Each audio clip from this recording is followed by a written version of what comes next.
สบายดีมื้อนี้ขอถามแหน่ไผฮู้บ่แคนมีอยู่ไสแคนแตกเป่าบ่ดังมื้อนี้มีหอยแตกเฮาสิมาลองแปลงแคนเบิ่งว่ามันจะไปซื้อกาวมาบ่ฮู้ว่าสิใส่ได้บ่ใส่บ่ได้ก็ถือว่าเสียเลยแคนโปด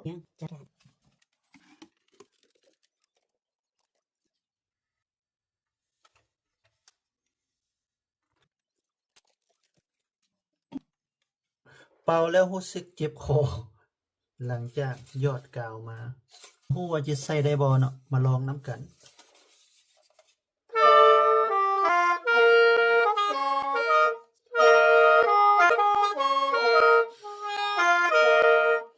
ก็พอได้อยู่เนาะ